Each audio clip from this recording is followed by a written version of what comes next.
Hello, we're here today with Brewer Plumbing and Lennar Homes.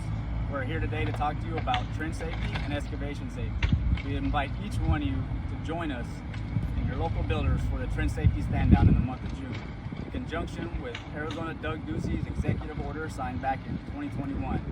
Also with the National Utilities Contractors Association and the Home Builders Association of Central Arizona to discuss excavation safety.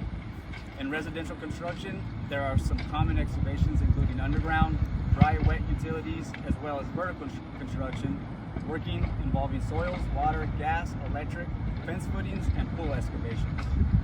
I'm here to talk about some general safety reminders in trench safety.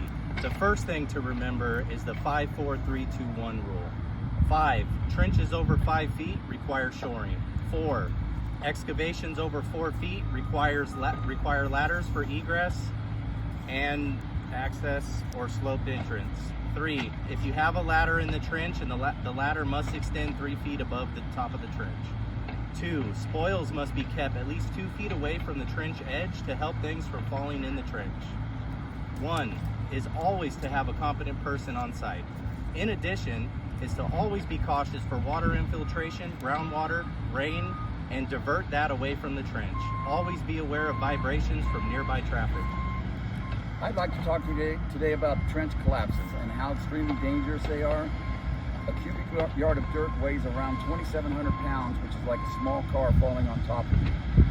A collapse can happen in trenches that are 3 to 4 feet deep. Some injuries can include broken bones and suffocation. Every breath you take can pull more dirt into the trench. Half of fatalities in trench collapses are from rescues. Do not get in a trench that has collapsed and try to help that person. Call 911 and wait for the help to arrive. From 2020 to 2025, there were 130 trench collapse fatalities in the United States.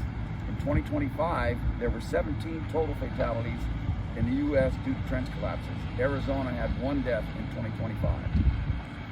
It's also important to be aware when operating motor vehicles and equipment around open trenches and excavations. One of the leading causes to collapse is operating vehicles and equipment too close to an open trench. You never lift a load over an open trench, and always slope an area to prevent water from entering. Another point is to never enter an open trench unless you are authorized. June is Excavation Safety Month, so please take time to talk with your teams about these hazards and help us stand down for excavation safety.